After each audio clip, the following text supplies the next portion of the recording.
retards. What's up, guys? That was my audio. That was my video.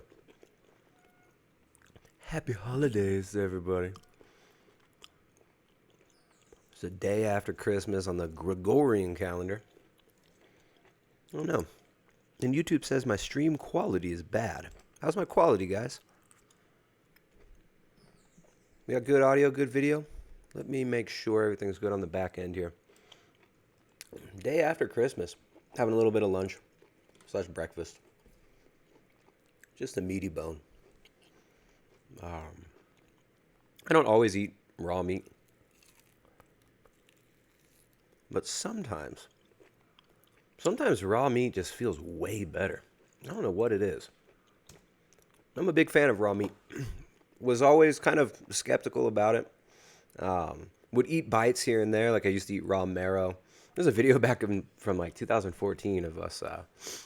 We were shopping for meat at the market over in the city. I took a piece of raw marrow and I ate it in front of the lady. She thought it was really funny. The woman at the meat counter, the butcher. Mostly female butchers here in Ecuador, which is interesting.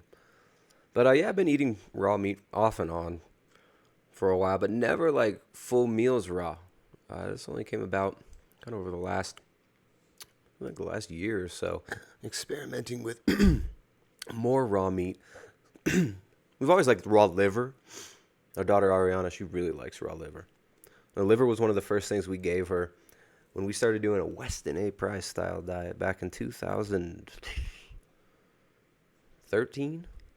It must have been at the end of 2013 because she would have been a year old, and that's when her teeth started coming out of her mouth. And before Jessica conceived, Jessica and I were both on a vegan diet off and on for about 2.5 years. Now, there was probably only like a 6-month stretch when we were pure vegan within that. So the vegans will say, oh, dude, you were never really vegan. It doesn't count. Which is interesting, right? It's like we started out playing around with this in 2008, 2009. Started trying to get our health back, started trying to essentially take control of our health using diet. And back then, the first thing you come upon, there was kind of a paleo thing going on, which didn't interest me as much at the time as the vegan thing. So the whole vegan thing was interesting to me because I had met somebody who was doing like a raw vegan diet. And he was an interesting guy. This guy kind of introduced me to making smoothies and stuff like that. So what I did was started experimenting with vegan foods. And for those 2.5 years, from 2008 till the beginning of 2011, actually about the end of 2008 to the beginning of 2011, so 2 years and some change, we were playing around with a plant-based diet. Now, of course, we didn't have a lot of examples back then, right? The vegan YouTube thing was just starting out. YouTube wasn't even monetized, so you didn't have all the clickbait bullshit, lame-ass crap you see on YouTube now, right? You didn't see all this, all these vegan channels fighting amongst themselves. That didn't really start till like 2010. But it was interesting. Because we had some pretty hardcore experiences during that time. One of those was after conceiving, after having our daughter, after my wife gave birth to Ariana in 2012. When Ariana's teeth started coming out, she had massive dental caries. They started chipping away, basically just turned into powder as soon as they came out, as soon as they erupted from her gums. And it broke our hearts, so we started looking into Weston A. Price type stuff, started eating liver, started giving our kid loads of butter, giving her a lot of grass-fed butter, cod liver oil. We started eating a lot of, we started doing bone broth, started doing basically most of the stuff that we're still doing now. Except, of course, at that time when we first started out with the Weston A. Price stuff, we were still including some things like sprouted grains, namely just oats. That was the only one I really trusted. So we would soak and sprout our own oats. We would ferment the oats a little bit. I liked that. Felt a little bit better, but it still just wasn't right. You know, I still had some of the lurking issues that I had from when I went on a vegan diet, was eating lots of plants for several years. And it actually took a few years to really resolve those. Things take time. The body takes time to adjust. The body takes time to heal. So now, it's funny. I find myself eating just meat. And a lot of other people are finding themselves in similar situations. A lot of these people, within even the vegan YouTube movement, are finally starting to admit the health issues that they've had. They're feeling more comfortable coming forth and talking about the major issues they've had with veganism. I think we had Vegetable Police on a few months ago. That was an interesting conversation. Casey, that's his name. Casey from Vegetable Police. He came out as a carnivore. He's been feeling a lot better. Now, you've seen other people. You've seen there's a channel called Moon and Rock recently who they came out and admitted that they're doing things like organs, like liver and stuff like that. So you've got a lot of these former vegans coming out, finally admitting what's going on, and that they're not getting the health benefits that most of these people are claiming from these plant-based diets. So it's been an interesting journey over the last few months to really see this coming to a head. And, talking to a lot of these people behind the scenes, even some of these YouTube channels who are, here, check it out. This is one of my favorite parts, is that marrow right there. Now this bone, there we go. This is a pretty good bone.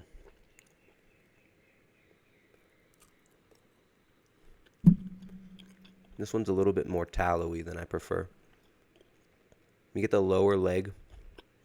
The lower on the leg you go, the more buttery it gets. I'm a huge fan of marrow. Marrow's so good. I love the marrow bones.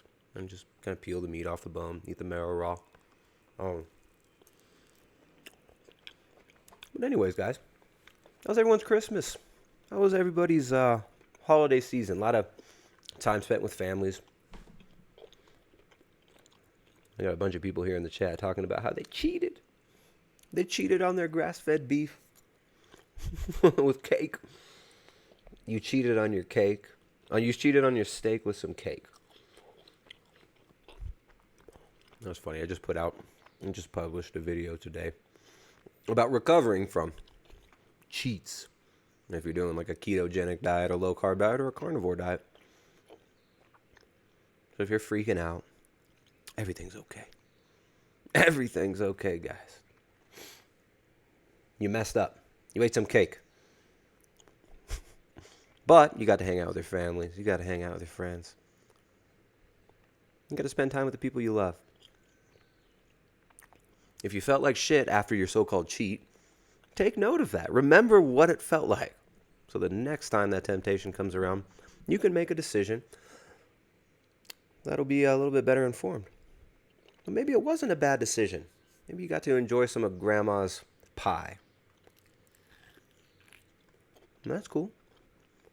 Just move forward. Doug Brunson, what's up, dude? Doug Brunson says my channel as well. Yeah, you know what, Doug? Somebody had reminded me about your channel. Someone sent me a link via email the other day. And I saw one of your recent videos. So shout out to Doug Brunson. He's over here in the chat. He's another former vegan who's kind of come out and admitted the health problems that he was having and how he's remitted a lot of these problems by including animal foods again. Interesting times, guys. All right. Hold on. I'm going to give this bone to the dog. Who wants it? Daisy? Come here. Come here. Take it out. What about you get it? Yeah. Daisy, you stay inside because you're so fat. Good girl.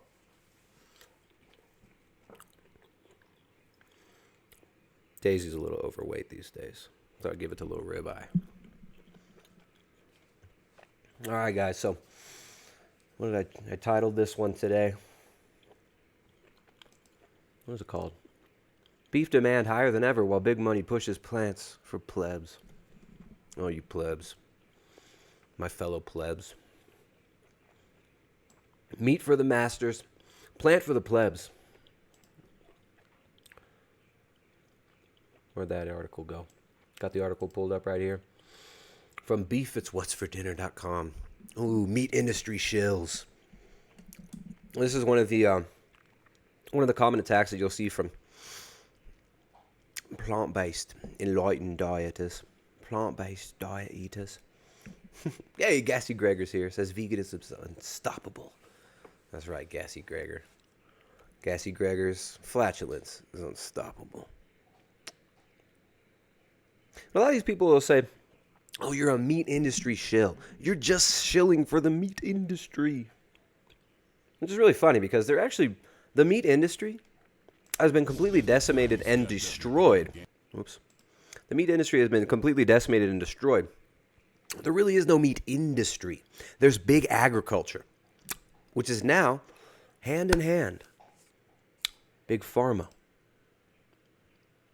Hand in hand with big pharma. So you've got big ag pharma, Bayer Pharmaceutical, purchasing Monsanto for $66 billion. Was that last year or 2 years ago? I forget. So many things happening every single week. So many things happening every single day. One can hardly keep up with it all. And this is actually part of the social engineering zeitgeist, right? To overwhelm people. To give them decision fatigue. To overwhelm people with so much information that they're not able to actually consciously peck through it. This allows them to just be programmed subconsciously. So these vegans will say, oh, you guys are shills for the meat industry. But they have no idea the history of big agriculture in the 20th century.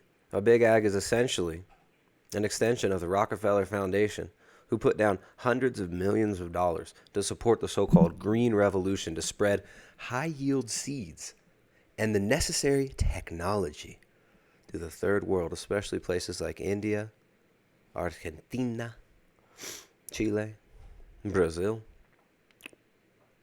and now Africa, with the Bill and Melinda Gates Foundation picking up the gauntlet left to him by the Rockefeller Foundation. These NGOs, these massive corporations,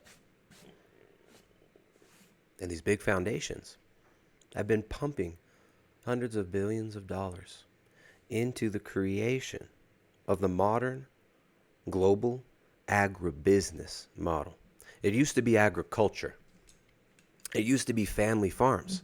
It used to be dudes like my buddy Carnivore, who I don't see in the chat today, raising their own animals, raising their own livestock, being involved in animal husbandry, using animal foods, having their own chickens, cows, goats, sheep, which you don't need a lot of land to do, especially for the smaller animals like goats.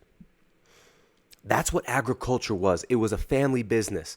It was small farms. It was rural people living their lives in a fulfilling way, being connected to the cycles of light around them, being yoked to their environment, getting in the sunshine every single day, working with their hands. That's what it was. It was global. Or it wasn't global. It was local agriculture. And it was based around what you could raise in your area, right? With the least amount of input from machinery, from technology, with the least amount of, requisite loans from the IMF, the World Bank. It was local agriculture, family agriculture. But these big NGOs like the Rockefeller Foundation, like the Ford Foundation, the Carnegie Endowment, started pumping billions of dollars, hundreds of billions of dollars, in the so-called green revolution to spread the use of pesticides, industrial machinery, and global agriculture. They turned local agriculture into global agribusiness. And in the meantime, because, if you're going to make an omelet, you got to break a few eggs. In the meantime, a few cultures have been destroyed. A few nations have been invaded. A few little mishaps like massive spills of pesticides into waterways. A few little eggs being broken, like, everybody's health and gut microbiome being damaged immensely, have occurred. But what's really cool is people are not dumb, right? Now, no matter how much these NGOs, these big corporations push their crap on people, people feel what's going on in their body. Right? Some people are still in tune with their body. And they know what their body actually needs. So the last year we've seen a really big rise in the popularity of the so-called carnivore diet. Right? Lots of people eating more meat. Right? Even if they're not eating all meat, people are realizing that the more meat they eat, the better they feel. And the more their health improves. For you guys in the chat, sorry, I know you probably don't get notifications. Sometimes if you unsubscribe and then resubscribe and then hit the bell, you can get those notifications. I don't know. I'm not very favored by the algorithms. Believe it or not, guys. In fact, a lot of my videos get demonetized. A lot of my streams get demonetized, especially. But it is what it is, guys. YouTube knows what you want to see better than you do. You sign up, you hit the bell for notifications.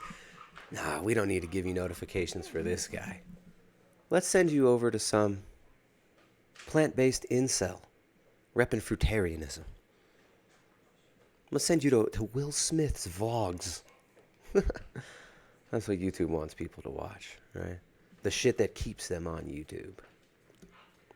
It is what it is. Hey, everybody. Family's home. They're at ceramics. Where's that car? Ari made this awesome car. Check this thing out. Ariana made a Model T. Look at that thing. How cool is that? She made that. Isn't that rad? Look at the lights, the grill. How sweet is that? Melissa Cabrera says YouTube sucks now. Yeah, YouTube sucks. It is what it is, My likes get removed, says Patrick Wood. Yeah, that happens a lot. It happens a lot. Ian says, you keep me on YouTube. Well, I don't know how much longer I'll be allowed to stay on YouTube. Nobody gets notifications for this channel anymore. The people who try to get notifications do not. Timothy got a notification. That's cool. Good for him. But it is what it is, guys. I'm going to keep putting out content. Remember, I'm not here for views. I'm not here for attention. I'm here because of something I believe in. I'm here to spread a real message. I'm not here to prune and preen myself in front of the fucking camera like some dork. Like some little miscreant soy boy. I'm here to actually talk to you folks. I'm here to actually spread what's true and what's real and what's good. Stuart says, what about DTube? DTube's worse than YouTube in many ways. It's even more consolidated. If somebody doesn't like you on DTube and they have a lot of sway and power, like, what's that little guy's name? What's that dude's name? Hey, Ryder. Where is he? Where'd he go? He's outside now. I just hear him. I have the headphones on, so everything sounds like it's coming right in. What was that guy's name? I don't know. Anyways, DTube's even worse than YouTube in many ways, unfortunately. I don't even upload to DTube anymore. All right. Nice. We do have some people in the chat who are getting notifications. Even though every live stream I do, everyone's like, I don't get notifications. All right, so yeah, beef demand. It's been a very good year. In 2018, retail beef demand has been strong. While that sounds good, what exactly does it mean? Is it because consumption has continued to increase since the tight supplies of 2015? Consumption has indeed been increasing, but this is only half the story. Check it out. 2018 retail beef demand is 15% higher than January 2012. How cool is that? 15% higher in the U.S. Beef consumption, beef demand, 15% higher. And that's not because the population is 15% bigger in the United States. It's because more people want to eat meat.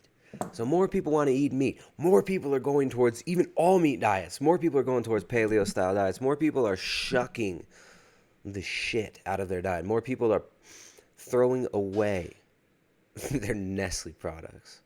More people are moving away from General Mills, moving away from these nonsense foods as we see Campbell's Soup stock, Heinz stock, General Mills stock plummeting. It's plummeting. So while it's great that beef demand is going up, it's not so great that the price is probably going to go up too. I mean, you've got people trying to push meat taxes as well now, right? Strong demand driving beef prices higher. It's from 2018. U.S. beef exports were record high at 2,862 million pounds in 2017, up 12% from 2016. So where are they exporting to? Japan, South Korea, Mexico, Hong Kong, and Canada. Interesting, right? Well, isn't that funny? The U.S. is exporting beef products to all these other countries, and then importing beef products from Argentina. While these big agribusiness companies are exporting pesticides to all over the world so that they can feed soy, wheat, and corn to the livestock, which is totally unnecessary. Totally unnecessary, but as an economic model, it's very lucrative to companies like Monsanto. Alistair, what's up, dude? Alistair says, eat meat, make babies. Always continue, never change. Merry Christmas. Right on, brother. We should always be changing, though, shouldn't we?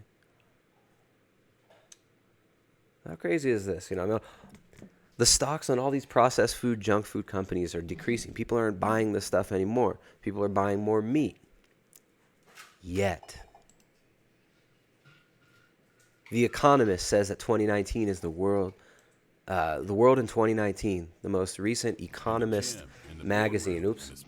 We'll watch this in a second. That's funny, too. The Economist says that 2019 is going to be the year of the vegan. So even though we see a flood of people leaving these vegan diets, even though we see hordes of people stopping the nonsense, going back to meat, going back to fish, going back to animal foods, we see people like myself coming out as trans vegans, right? I don't eat a vegan diet. I'm carnivore for the health, vegan for the social justice benefits, right? Because in a few months, hopefully, if veganism gets declared a religion in the UK court, I will be able to sue and jail all of my opposition because I'm a trans vegan. Not only am I a member of the vegan community by being trans vegan, I also, since I call myself trans, anybody who opposes me, questions me, disagrees with me, dislikes my video, threatens to sue me like Goji Man, can be sued and put in jail for hate crimes. So I can't wait for that. Anybody who wants to join me as a trans vegan, it's pretty awesome. You eat meat, but then you declare yourself a vegan, right? We are trans vegans. Yes, I eat meat. Yes, I'm a vegan. Hashtag trans vegan rights now. Right now. Okay? But how weird is this, though? The most meat consumption, or rather the highest beef consumption of any other year on record being 2018, the summer of 2018, breaking records for meat sales, for beef sales. But The Economist says that 2019 is going to be the year of the vegan. The year of the vegan. I guess it's like Chinese New Year kind of thing. Like you got the year of the horse, the year of the rat, and the year of the soy boy. So 2019, why is it the year of the soy boy? Why is it the year of the vegan? The Economist. You guys remember, The Economist is another one of these propaganda outlets that's been around for decades, right? Actually in, what was it, 1987? Or was it 1984? The Economist had that, on the cover of the Economist magazine. Let's look that up.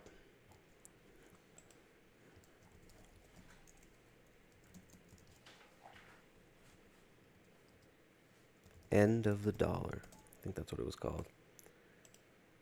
1988.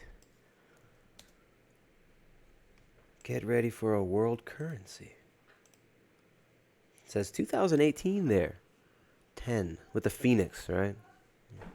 Just great esoteric symbolism of the phoenix rising from the ashes of all the currencies of the world burning underneath its claws. Get ready for a world currency. The Economist, 1988. So The Economist, well known for kind of what some people call like predictive programming type stuff, as they put out this propaganda year after year after year. They say that, and I quote, for the past half century, veganism has been a minority within a minority. In America in 2015, according to one survey, 3.4% of the population were vegetarian and just 0.4% were vegan. 2019 will be the year veganism goes mainstream. So they said last year too, as the mainstream media spent billions of dollars to push this plant-based bullshit on us, right? So The Economist says interest in a way of life in which people eschew not just meat and leather, but all animal products, including eggs, wool, and silk, is soaring, especially among millennials. Fully a quarter of 25 to 34-year-old Americans say they are vegans or vegetarians, and that's absolute bullshit. They say a quarter of 25 to 34-year-old Americans say they're vegans and vegetarians. According to who? Right? They don't even cite. Where's the citation for that? Oh, we don't have to cite you anything. We're The Economist. Right? We think you're so freaking dumb. We don't have to cite shit. We just tell you it's so. You guys want to FOMO into veganism? You want to FOMO into that veganism? Come on now. The Economist. No citation at all. That's total bullshit. Fake. Totally made up stat. Was that from a CNN poll? During a showing of Forks Over Knives, you polled a bunch of so-called millennials. Check out the tagline too. Where millennials lead, businesses and governments will follow. Right? Who's this geared towards? Who is this targeted towards? Well, obviously millennials. Look at the dumbass picture there. Right? A fork with plants on it. This is what they program you with. Simple imagery. FOMO. Right? Oh, millennials think that it's cool to be vegan. Most millennials say that they're vegan. Where millennials go, businesses and governments will follow. Come on. You mean where businesses and governments lay little breadcrumbs, the fucking dumbass millennials will follow. Right? Anybody with half a brain can see what's going on here. Anybody who's watched this cultural revolution that's been going on and studied the revolutions of the 20th century understands that the Fortune 100, these big moneyed interests, these NGOs and these big foundations are the ones behind the revolutions of this century. Who went to China to set up Chase Manhattan Bank? Well, that was David Rockefeller, the so-called capitalist, right? The so-called capitalist praised the Maoist revolution. Also, Rockefeller funded the feminist movement. Why? Why? Well, he actually told Aaron Russo, this is David Rockefeller. Aaron Russo was a journalist who died a few years ago. He made a film called, I think it was America, Freedom to Fascism. I'm not saying I agree with everything Russo says, but he did have some interesting stuff about the Federal Reserve, and he did say in this film that David Rockefeller personally told him that they funded the feminist revolution, the feminist movement. And this is open. Like, you can look this up. I mean, the CIA actually made Ms. Magazine. What's that lady's name? Gloria Steinem has openly admitted that she worked for the CIA. So David Rockefeller told Aaron Russo that they actually funded and started the feminist revolution in order to break up the families, to put the children in the public education system, and to double the tax base, to increase the amount of people that they could tax.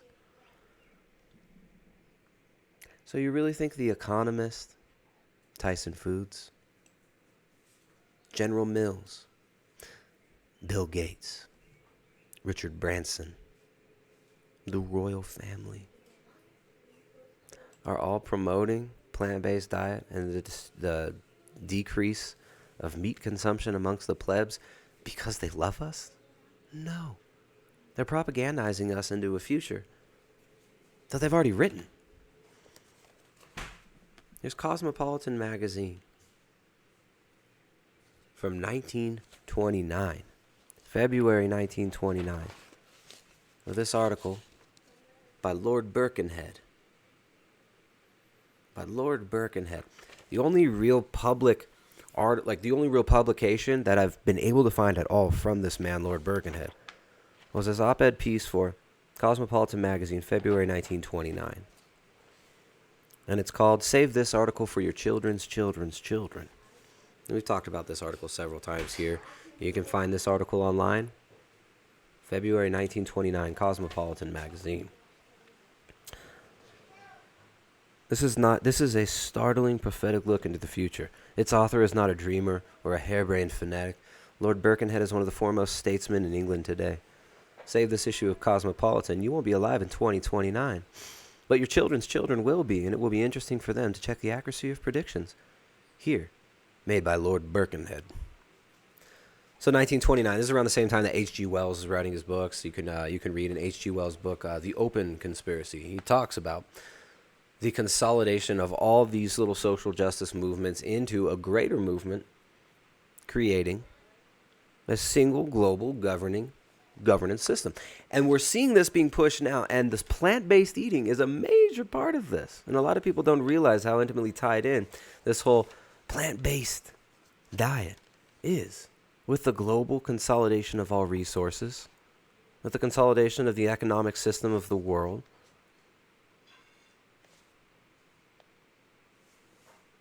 But Lord Birkenhead would be proud. Lord Birkenhead said, babies will be produced by chemists in laboratories by 2029. He says the institution of marriage will be changed. Remember, this is 1929, almost 100 years ago. We will all live to be 150. Well, he ain't got that one right. Even David Rockefeller died, didn't even make it to 100. No one will need to work more than 2 hours a day. Well, he might have that one partially right? Many people today barely work at all. Many people hardly work at all. Many people's jobs are just a total joke. What's up, Joy? Joy sending 10 Canadian dollars. Yin Yang sending $2 US. Thanks, guys. Thanks for supporting. I appreciate it. So Lord Birkenhead, 1929, says agriculture will be abolished except as a hobby, and all foodstuffs will be produced synthetically. This is 1929. This is before the overpopulation was really at the forefront of the conversation. But these same people in the Royal Society, people like Lord Birkenhead, were already discussing this. And they've always seen humans as pests. They've always seen the peasantry as pests to be eliminated. Agriculture will be abolished except as a hobby, and all foodstuffs will be produced synthetically. Man will be able to alter the geography or climate of the world. Coal mining will be an extinct industry. A 48-hour day will come into being by retarding the rotations of the earth. Well, that one, they're not quite here yet. Now, they've retarded the growth and the development of most human beings on this earth, as you can see by people on YouTube. Right? You can see from the YouTube community, the YouTube content creators, right? Even a lot of these fools pushing carnivore. You could see the degradation morally, physically, mentally that these people have pushed on us through this toxic culture. So they haven't retarded the rotation of the earth, but they've retarded the development of humans. That's for damn sure. Sitting in our homes, we will see and hear events the world over. Here I am right now. It was 100 years later, talking to you guys all around the world from home. So then he talks about, he actually gets into some depth on a lot of these things in here, and it's pretty interesting. 2029, by 2029, we will have learned the secrets of the living chemistry of the human body. Rejuvenation will be an ordinary and well-recognized matter of a few injections at appropriate intervals. We'll just give you injections and you'll live forever. The universal practice of rejuvenation will be accompanied by grave social problems, the least of which would be the immense increase in population. Ooh, naughty people are going to be healthy and having babies. Damn it. So then he talks about how, children are going to be born in laboratories, which that's one of the most alarming sections of this. I mean, just like Aldous Huxley was writing in the same years, and he was probably a close associate of Lord Birkenhead, Aldous Huxley being the son of T.H. Huxley and the brother of Julian Huxley. Julian Huxley starting UNESCO, the United Nations Education Consolidation Wing. Right, UNESCO making sure that everybody in the world is taught the same bullshit, the same propaganda, the same nonsense. His brother, Aldous Huxley, was the guy who was promoting the Brave New World. Oh, people think he was just warning. Now, I don't think that Huxley was some great guy out there warning everybody. His brother was Julian Huxley. He was raised by T.H. Huxley. His family was actually tightly involved with the rearing of, T.H. Huxley actually raised, what's his face? H.G. Wells. So there's the same inbred, degenerate Royal Society members. The scientific elite, they consider themselves. I've been telling us this for 100 years now. By 2029, the whole question of human heredity and eugenics will be swallowed up by the prospect of ectogenetic birth. We're not going to have to worry about eugenics anymore. This was before that became a bad word, and they had to turn the green movement into the new eugenics movement, right? This was before they had to pivot after World War II, after those dang pesky Nazis made eugenics such a bad word, right? The same elite who funded the Nazi eugenics programs are funding global agribusiness. The Rockefeller Foundation was heavily involved in Cold Springs Harbor in funding the American and the German eugenics programs of the early 20th century and the research of the Nazi eugenics program. These same big foundations are now telling you to go green, to go vegan, and to reduce the population and to not have babies. Because humans bad. Eat meat bad. Hashtag bald man bad. Hashtag beard man bad. Because you're bad for the earth, guys. You're taking all their precious resources. Yeah, you can take that. So, he says, by this is meant the development of a child from a fertilized egg inside its mother's body in a glass vessel filled with serum on a laboratory bench. Such a proceeding is neither incredible nor indeed impossibly remote. The results of much research show that the connection between a mother and her growing child, are purely chemical. There is no valid reason why one day biologists should not be able perfectly to imitate the chemical connection in the laboratory. So there you go, guys. Mother's love, it's just chemical. Your love for your child, my love for my child, my love for my children, my love for my son who's making loud clanking noises down below. Sorry, guys. Ari, can you tell Ryder to be quiet down there or bring him to the other room? That love, it's just chemicals, guys. It's just like serotonin or dopamine, dude. It's just like DMT, bro. It's just chemicals. Spirituality is just chemical. It's just chemical reactions. That's what these people believed. And a lot of these people still believe this. The fact that people are putting out this propaganda to get you to buy into these grain-based diets, to buy fake meat. These people believe that you're just chemical. That when you sit down for Christmas dinner with your parents, with your family, with all these people that you love, that's just chemical reactions. It's all just physical. It's all just physical matter. Like Ben Goertzel said to Joe Rogan, it's all just molecules rearranging themselves, man. It's all just arrangements of molecules, man. Right, when Joe asked Ben Goertzel, who's one of these top AI programmers, who was talking on his podcast about, well, I want to make my own God, man. We're gonna make an AI God. I'm gonna plug into it and become more than a God myself. Because there is no God, man. There's no God. We weren't created, but we're gonna create our own God and take control of all this, and we'll be God. Ben Goertzel said that to Joe Rogan when Joe Rogan said, he made this funny little, so what do you call Freudian slip? Freud, another one of these frauds of the modernity. Another one of these perverted degenerates, Freud.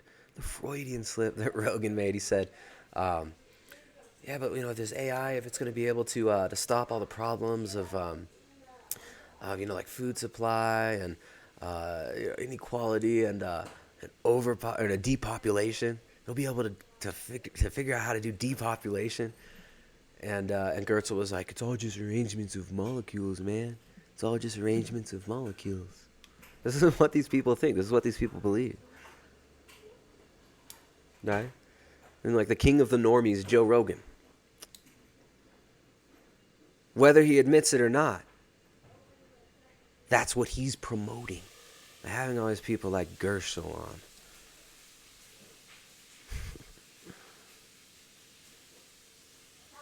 YT800 says, yerp.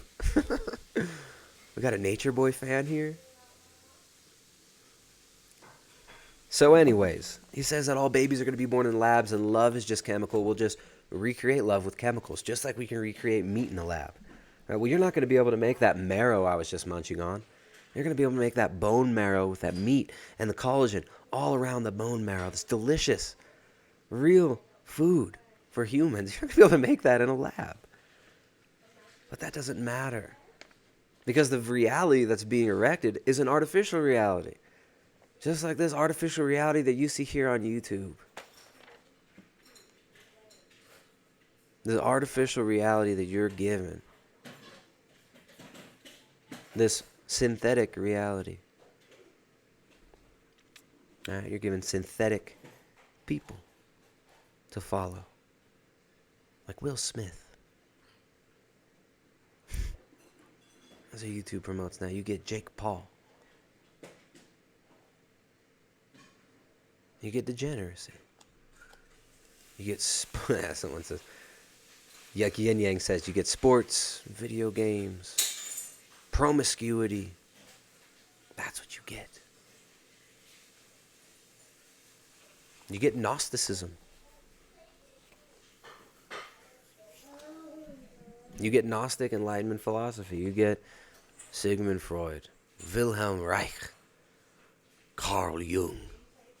All these false gods to interpret your reality for you. But of course, Lord Birkenhead knows what's best. Lord Birkenhead says, the results of much research show that the connection between a mother and her growing child are purely chemical. There is no valid reason why one day biologists should not be able to perfectly imitate that chemical connection in the laboratory. The possibility of ectogenetic children will naturally arise the fiercest antagonism. Religious bodies of many different creeds will rally their adherents to fight such a fundamental biological invention. Those damn Luddites. Those damn Luddites. They're going to ruin it. Those stupid religious people who believe in God aren't going to let us make a false god for them. Those pesky little religious people who won't fall down and worship man or something made by men. Those pesky religious people are going to... They're going to be haters. They're going to be hate speeching against our laboratory grown babies.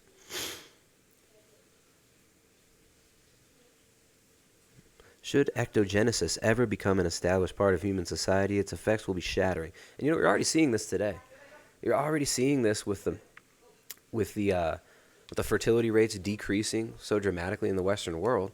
Right? It's not just fertility decreasing because people are opting to have less children because they're being propagandized into having less children by the same people that are pumping this plant-based diet, the eco-religion, and all this nonsense. The same people who are pumping Will Smith's son and Will Smith mouth-kissing his adult son forcefully on television. These same people who are trying to convince you not to breed, who are trying to convince you that gender is a spectrum, like Bill Nye the Science Guy says. Gender is a spectrum. And sodomy is healthy. A good idea. Go put your pee-pee in some poo-poo. Great idea. These same people have been talking about having lab babies for 100 years. Right? And so many people are sterile now. So many people are trying not to have... There's a lot of people who are not having children because they opt not to because they've been propagandized into it. They're opting out of life. They're opting out of family. They're opting out of any real culture. And they join the nonsense. But then there's a lot of people who are trying to have kids and they can't because their hormones are tanked. Their endocrine systems suck. The sperm count in men has gone down dramatically since the 1970s. Peace, yin yang. Yin yang's out of here. So, he says, should ectogenesis ever become an established part of human society, its effects will be shattering. Primarily, it will separate reproduction from marriage, which that's already happened. Reproduction has already been separated from marriage. The institution of marriage has already been changed. It's already been nullified. right? But 1929, Lord Birkenhead said the institution of marriage will be changed. The entire institution of marriage will be changed. How interesting. How interesting.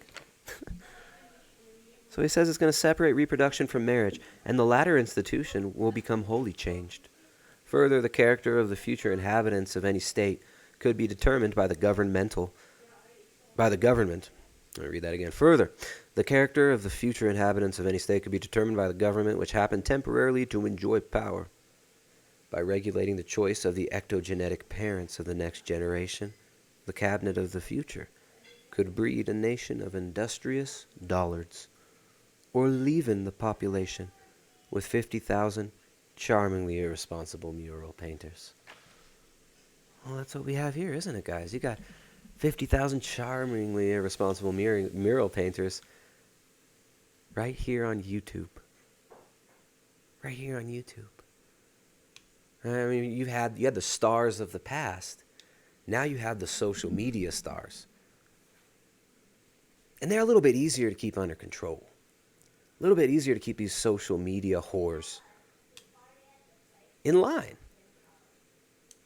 Because people fall right in line with the algorithms. People want views, they want clicks, they want money. And they're straight up honest about it. And that's what they chase. And they'll spend their lives doing that. Painting little murals on YouTube for us plebs to watch. But this isn't going to come to pass, guys. They're not going to stamp out the human spirit. They're not going to completely destroy organic birth. But they'd sure love to. Okay, let's see. So basically says governments are just going to be able to breed the future generations. You just can pick. You just stop reproduction among the population and then select who you breed. How crazy is this? How psychopathic and sick do you have to be to believe this? A further immediate consequence of ectogenesis would be a plea that society should be allowed to produce the human types it most needs, instead of being forced to absorb all the unsuitable types which happen to be born. Ooh, those unsuitable types like you and I. Unsuitable types who ask questions.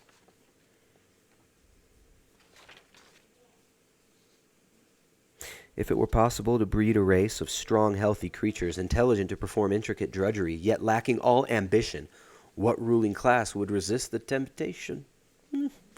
Many of the arguments brought against slavery would be powerless in such a case, for the ectogenetic slave of the future would not feel his bonds. Every impulse which makes slavery degrading and irksome to ordinary humanity would be removed from his mental equipment. His only happiness would be in his task. He would be the exact human counterpart of the worker bee. Only the arguments of religion could be used to prevent his evolution. His emancipation could never be considered, for in freedom he would find only crushing boredom and misery. Oh, how crazy.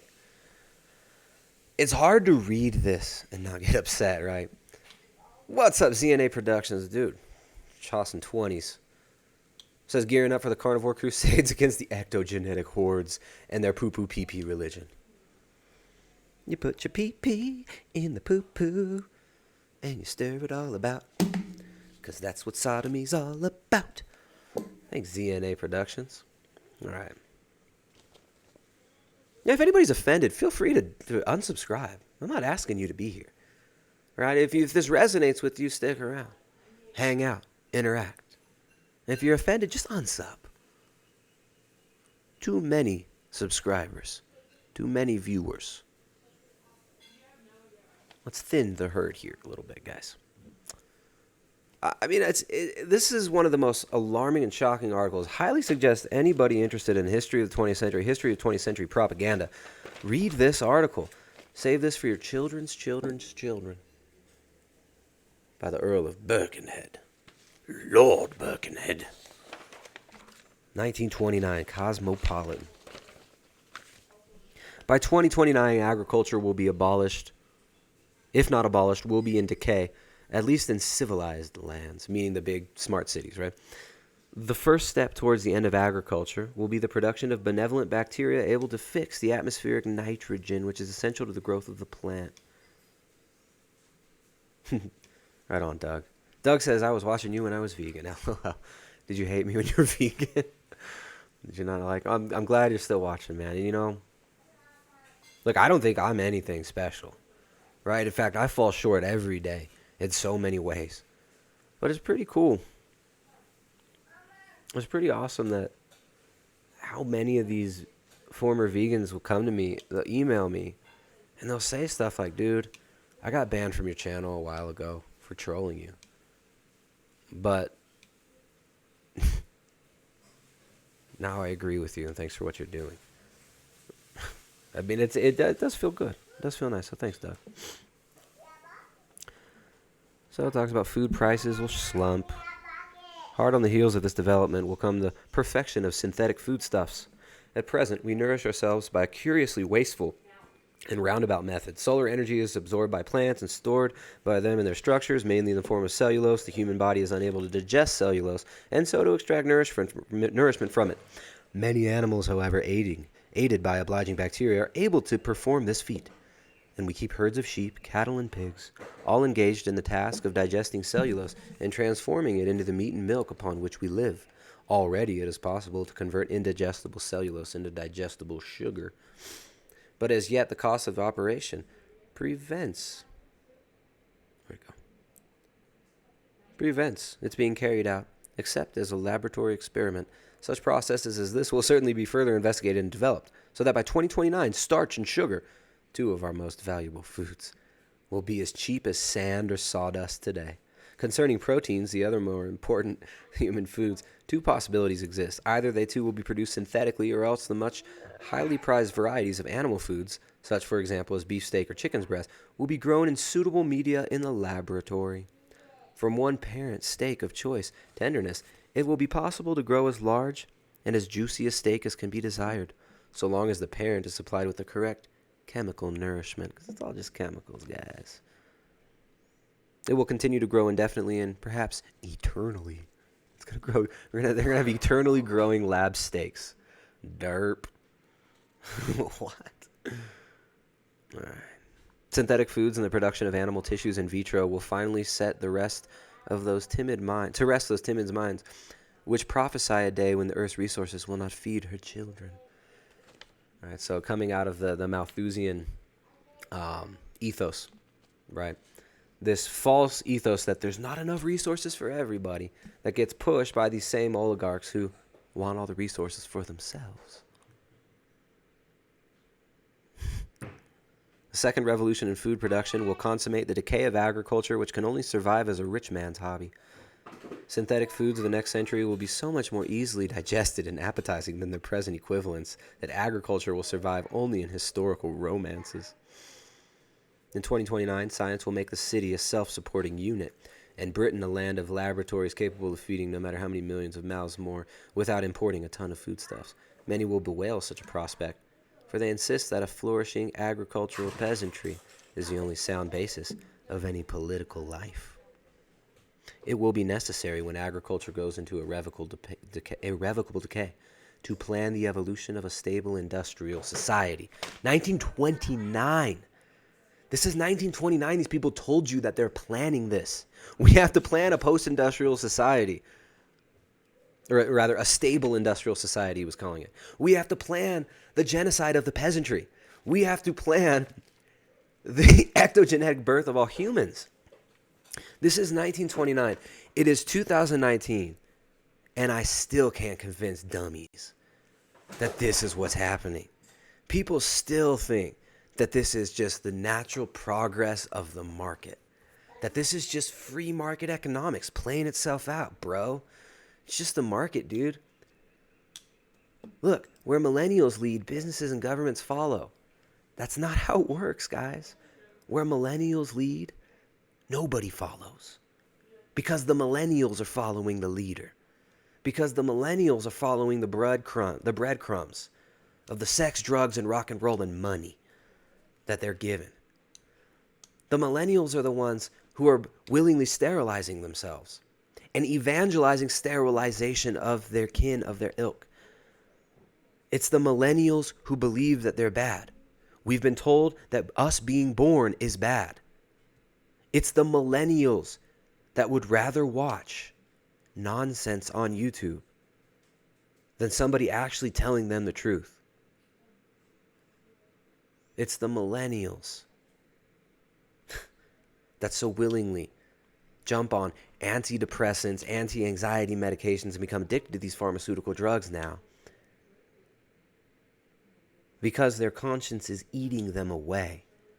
Because the world that they're helping to build unconsciously is their own destruction and the destruction of their future progeny. But The Economist says where the millennials lead, businesses will follow. Edward Bernays knew exactly how to lead through propaganda, through advertisement. And that's what the millennials want. I mean, this is crazy. The business of providing vegan meals is booming. McDonald's has started selling McVegan burgers. Sales of vegan food in America in the year to June 2018 rose 10 times faster than food sales as a whole. Giant food firms are clamoring onto the bandwagon. No, they're creating the bandwagon. They're creating the bandwagon, The Economist. And you know it. And that's why you write like this. You're appealing to people's pride. You're appealing to people's puffed up sense of importance. And you're making them feel like they're leaders and like they're cool, when they're anything but. Our generation, dude, I'm a millennial too. I'm saying the millennials, I'm pointing the finger. It's like, these are the kids that I was in school with. These are the kids I grew up with, man. This is my generation. This is the generation traumatized time and time again by mass media spectacle events. This is the generation who had drug dogs sniffing them down like fucking prisoners in 7th grade. This is the generation who had events seared into our consciousness to traumatize us and accept this agenda. Events like Columbine, like September 11th, 2001, when 3 buildings fell down. 3 buildings fell and burned, but 19 passports survived. I'm a part of this generation.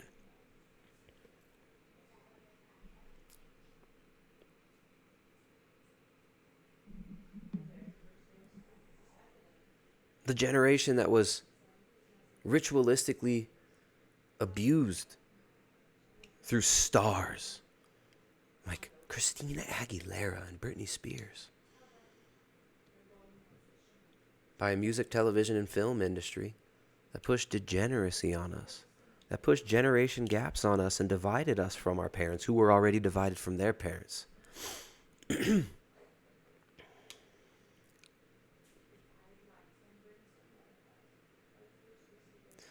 The business of providing vegan meals is booming. McDonald's has started selling McVegan burgers. Sales of vegan foods in America in the year 20. See, they're pushing this like it's some like ethical thing. Veganism, vegan. It's not about that. It's about feeding you processed shit. That's why they have these same plant-based advocates talking about lab-grown meat. How that's sustainable. Because just like Lord Birkenhead told us, this is something that's a long-term plan. Look at Saturn up there. How cute. He likes Saturn for some reason, Lord Birkenhead. Him likes Saturn. He must be a Neil deGrasse Tyson fan. Giant food firms are clamoring onto the bandwagon, creating vegan lines of their own, buying startups or both. Tyson Foods, a meat behemoth, has a 5% stake in Beyond Meat, which sells meat-free patty to TGI Fridays, a restaurant chain. Even Big Meat is going vegan, it seems. Yeah, exactly. Because Big Meat is a freaking abomination. Big Meat is Big Ag, is Big Pharma, is Big Money, is the Rockefeller Foundation, is the Ford Foundation. If you want to understand the history of Big Ag, of Big Meat, read Seeds of Destruction by F. William Engdahl. Joe says, I'm 22, but I don't even want to have kids because of this vegan transhuman future. Dude, it's up to us, man. That's the game. They want to freak us out so bad that we don't want to have kids. And that's what they've done to our generation. They've freaked us out so much. Oh, it's so expensive to have children. It's so expensive to have a family. Oh, I'm going to be so alone. Or I'm not going to be able to hang out with my friends. This is all nonsense, man. Remember when you were a kid and you watched enough TV that it told you that families suck, your parents are lame, right? This generation gap gets programmed into us so that we waste the best years of our life shunning the closest people to us, our families. It's about the destruction of the family and the destruction of the human spirit. Even Big Meat's going vegan, it seems. The school district of Los Angeles, America's second largest, will start serving vegan meals in all its school during the 2018 to 19 academic years. Wow, I didn't know that. Is that exclusive vegan meals? You're forcing that? That's insane. In its annual meeting in 2018, the American Medical Association called on hospitals to offer more such meals. Are you kidding me, dude? Wow. Most national governments have been reluctant to encourage veganism. Yeah, right. Look at Germany. That could start to change 2019 when the European Commission that at last begins the process of formally defining what counts as vegan and vegetarian foods, providing a measure of legal certainty. At the same time, vegan firms making meat substitutes that actually look and taste like meat. Beyond Meat's patties ooze with blood made of beetroot juice. When a vegan steak made by a Dutch firm Vivera arrived at supermarket shelves in June, 40,000 were sold in a week. If plant-based meats take off, they could become a transformative technology, improving Westerners' protein-heavy diets, reducing the environmental hoofprint of animal husbandry, and perhaps even cutting the cost of food in poor countries. Crazy. Yale's William Nordhaus wins 2018 Nobel Prize in Economic Sciences. William Nordhaus, Sterling Professor of Economics at Yale University and the world's leading economist on climate change, has been awarded the 2018 Sveriges Riksbank Prize in Economic Sciences for integrating climate change into the long-run macroeconomic analysis. And this is how it gets tied in here, guys. This is how it gets tied in. Because of the religion of climate change, these people are able to push this on you due to your natural inclination to guilt and shame. Now, guilt and shame are not bad things to be stamped out and replaced by psychopathy and sociopathy. Guilt and shame are there to guide us. Because when we step out of line, we should feel guilty. We should feel ashamed.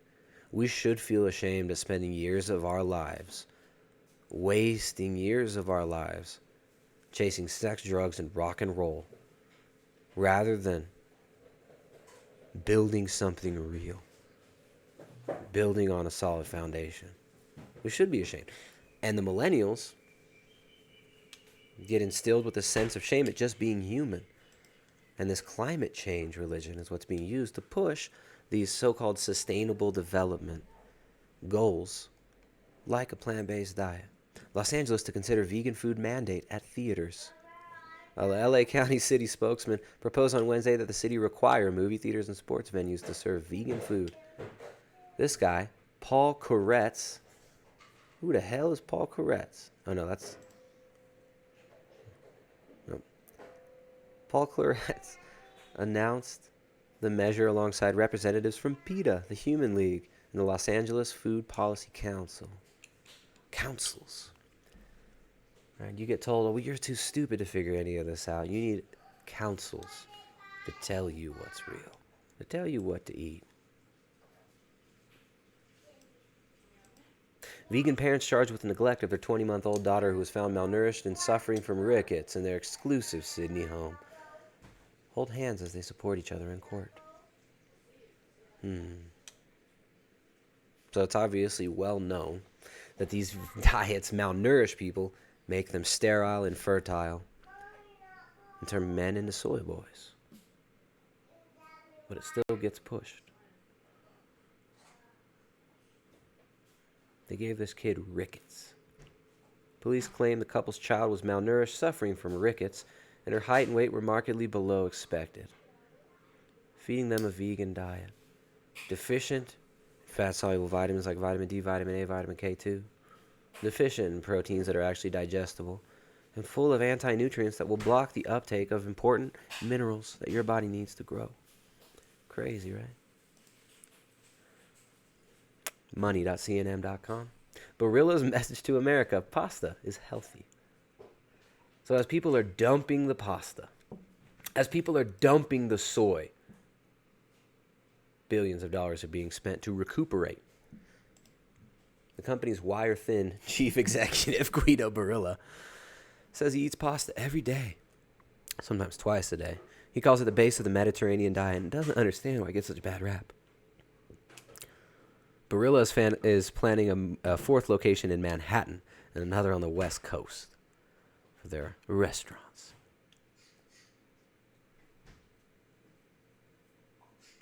Barilla hopes to try to distinguish pasta from so-called simple carbohydrates like white bread and donuts.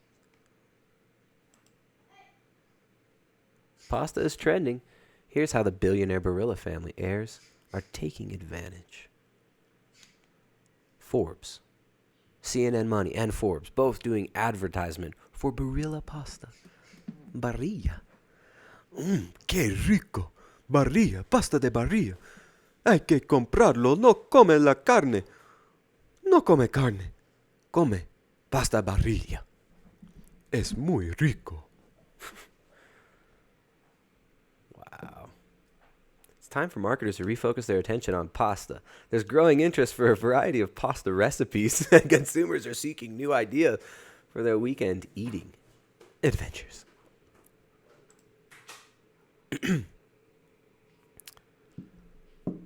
Fascinating.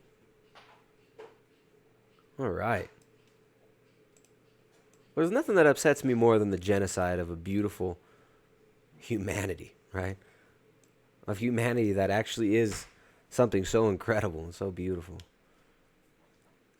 It upsets me. It really does, man. All right, what's up, everyone? Gassy Gregor's still here. Says beans are life. Gassy Gregor, you should come on for an interview sometime. You hope you're on your treadmill. This is Dr. Gregor. All right. ZNA Productions, what's up, dude? Wes, what's up? Patrick, what's up?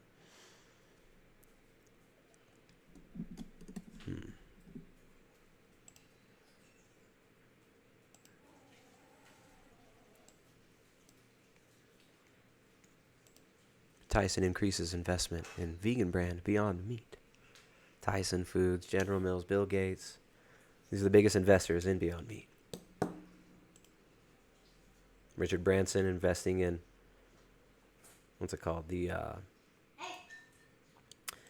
Richard Branson investing in Memphis Meats, lab-grown meats. You can check it out. Veg News. So, I mean, this is an expensive campaign, you guys. It's a very expensive campaign to get us not to eat meat. To get us not to have children. And to get us so distracted, depressed, and mentally ill that we don't know what to do about any of this. And what's crazy is what you see is there's, even on the other side, like at the same time as they're promoting not eating meat, veganism and stuff like that, they've been promoting vampirism heavily over the years too. They've been promoting vampirism straight up, vampirism heavily. They've been promoting cannibalism heavily as well. So they wanted to humanize us. They want to turn us into beasts and give us a bestial philosophy where we believe we're just beasts, right? We was monkeys. The we was monkeys philosophy. And then they promote vampirism, drinking blood, cannibalism, because it's all just the same, they say. There's no real morals. There's no real right or wrong, these people tell you. Crazy. All right, now let's see. I had a few more articles over here. Here's something interesting. Let's talk about Bobby. Let's talk about Bobby, guys. So Bobby's perspective. Bobby's Perspective YouTube channel talks about a vegan diet. I actually really liked. He did an interview with my buddy Andrew Morgan. I think he's in the bedroom. Oops, American wait. men are getting soft. All right. We have less testosterone. All right, we're gonna watch that soon too. We gotta cheer up, guys. We need some comedy after that all-out assault on the ectogenetic soy boy culture. We need a few laughs, guys. But yeah, Drew Morg, did a really cool interview with Bobby's Perspective. Bobby's Perspective is a vegan YouTube channel. After I watched his video, I've watched a few of his videos over the last few months. And I find him kind of an interesting guy. Seems a little bit more honest than these other YouTubers out there in the vegan world.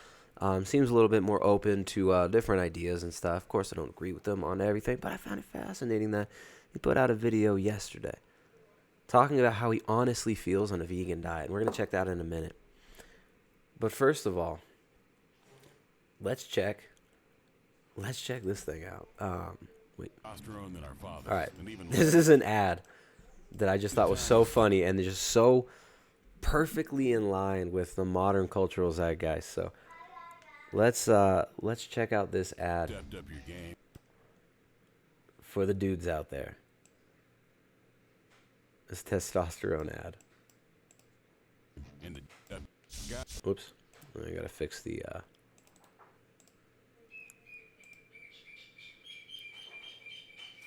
there it is.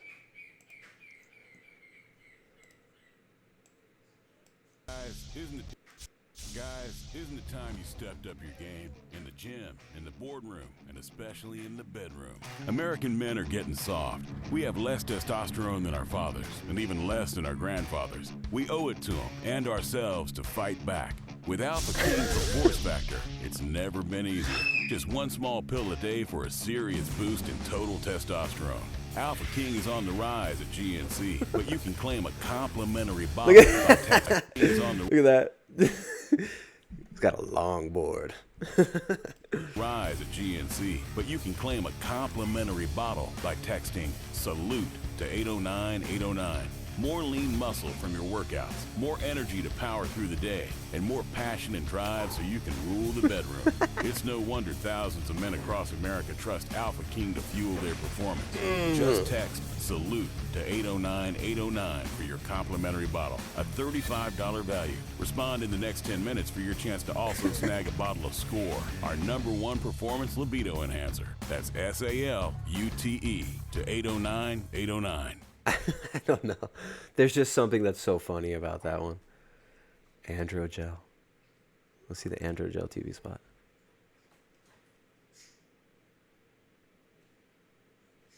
There's no. I said it. I have low testosterone. There, I said it. How did I know? Well, I didn't really. See, I figured low testosterone would decrease my sex drive, but when I started losing energy and became moody, that's when I had an honest conversation with my doctor. We discussed all the symptoms, then he gave me some blood tests. Showed it was low T. That's it. It was a number, not just me. Today, men with low T have Androgel 1.62% testosterone gel, the #1 prescribed topical testosterone replacement therapy. Increases testosterone when used daily. Women and children should avoid contact with application sites. Discontinue Androgel and call your doctor if you see unexpected signs of early puberty in a child or signs in a woman, which may include changes in body hair or a large increase in acne, possibly due to accidental exposure. Men with breast cancer or who have or might have prostate cancer, and women who are or may become pregnant or breastfeeding should not use Androgel. Serious side effects include worsening of an enlarged prostate, possible increased risk of prostate cancer, lower sperm count, swelling of ankles, feet, or body, enlarged or painful breasts, problems breathing during sleep, and blood clots in the legs. Tell your doctor about your medical conditions and medications, especially insulin, corticosteroids, or medicines to decrease blood clotting. So, what do men do when a number's too low? Turn it up. In a clinical study, over 80% of treated men had their T levels restored to normal. Talk to your doctor about all your symptoms. Get the blood tests. Change your number. Turn it up. Androgel 1.62%. Guys, Big Pharma's going to help you get your testosterone back. Cialis. The little thing. I mean, this is the world we live in, guys. Get that Androgel. All right, so where'd he go? There's all right. Bobby's perspective. That's pretty cool. All right. Respect One Walk says, "Hey, I'm not trying to be annoying. Just genuinely curious. What's your opinion of nationalism? I believe everyone has a right to protect their people from replacement. Also, great channel and audience. Oh, dude.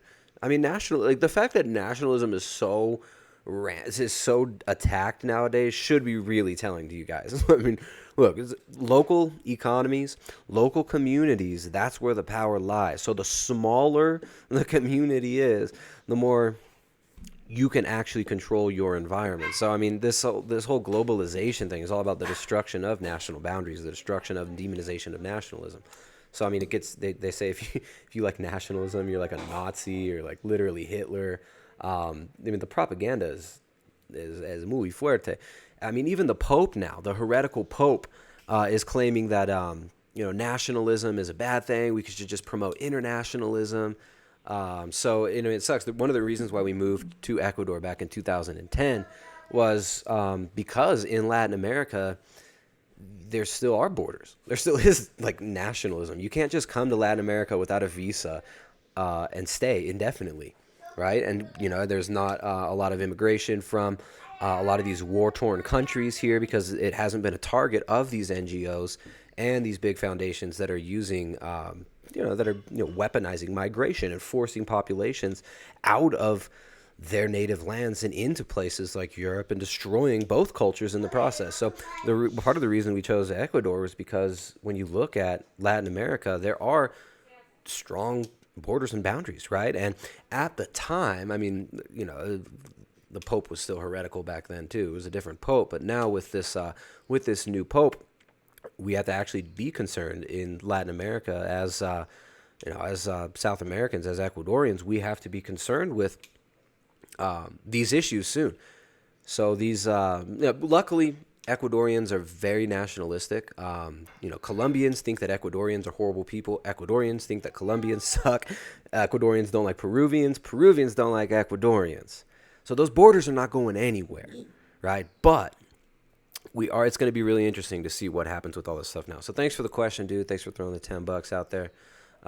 Always appreciate when you guys are throwing out the super chats because, of course, this will highly likely be demonetized. My viewers will not receive their notifications, and YouTube would rather have you watching, wannabe male models preen themselves and bitch about women's physiques and stuff like that. That's what people want to see that. YouTube wants you watching Will Smith. YouTube wants you watching degenerates like Jake Paul, and they're gonna play vegan ads before this, and then they'll demonetize the video because that's how it works here. So, as far as like Latin America and nationalism, it is still a place where, countries are still respective to an extent. But with the Pope's recent statements, we do have to watch what happens. And, it's sad. It's really sad to see what's going on globally with a lot of this stuff. And, I think, obviously every community has a right. Every country has a right. Every people has a right to make the choices of who they share their resources with, right? There's not the planet is not this global pool of resources for these oligarchs to extract and move people around and treat like ants. Yeah, someone says vegan ads are talking exactly. So before my video, you'll see ads for General Mills or General Motors or Thomas DeLauer. That's what my channel's here for. And then it's to be demonetized also. So I'll be demonetized and there'll be no ads. Anyways, guys. This is me complaining like a soy boy. All right, check it out. Bobby's perspective. Bobby, being pretty honest. Big shout out to Bobby. I'd love to send some of my viewers over there. You guys check out Bobby's perspective on YouTube. Now, I'm not endorsing everything that he says. I'm not endorsing the... like Gnosticism and what does he call them, psychedelics, entheogens, or anything like that. I'm not promoting drugs or anything, but on Bobby's perspective, he does have a very open mind about a lot of things. And he is very open about his struggles with veganism as of now. So big shout out to Bobby. What's up, Bobby? Let's see what goes on here. Check it out. Alright guys, welcome back to the channel. If you're new, my name is Bobby. Thanks, David. Look at David throwing $10. Some of these viewers are such awesome folks. They throw out the super chats and they don't even write anything. Thanks, David. I've seen you. I mean, I think you threw some shekels at the beginning too, man. Thanks a lot. Guys, I've been vegan for over 4 years. I've been documenting this journey on this. Oh, shit, hey, dude. All right, so this video is probably gonna get him completely kicked out of the vegan movement, and I didn't even realize. Hashtag bald man bad. Hashtag beard man bad. Bobby, your choice in grooming and in hairstyle is immaculate, my friend. You got a proper look there. Let's continue. Channel.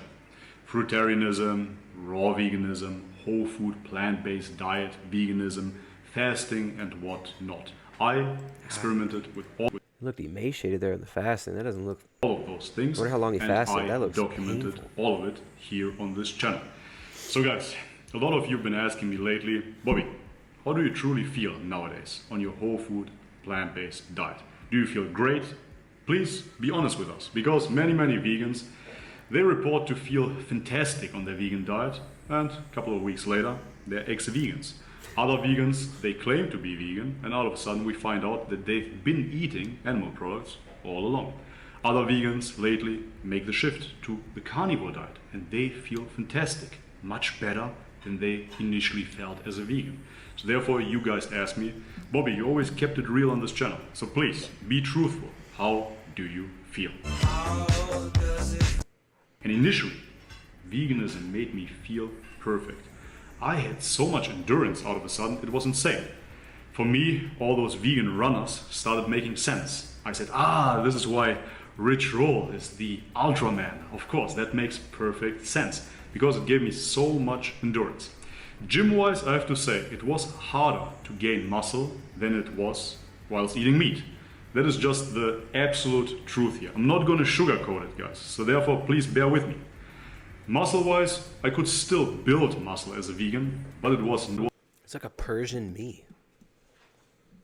It's like a Persian or like Jewish me. It's like a Sephardic Jewish or Persian me. And I like it. With that beautifully groomed head. He shaves it completely, or maybe he's actually... I'm not really bald, guys. I do have some fuzz. And look at the beard. Look at that beard. He's just missing like the blonde. But I won't fault him for it. So yeah, Bobby basically says that he was feeling really good in the beginning. Oh, yeah. Let's skip forward a little bit. High protein amounts. I don't care what any vegan says. I know in the vegan community we do not need any protein for whatever reason. Of course, that is not true.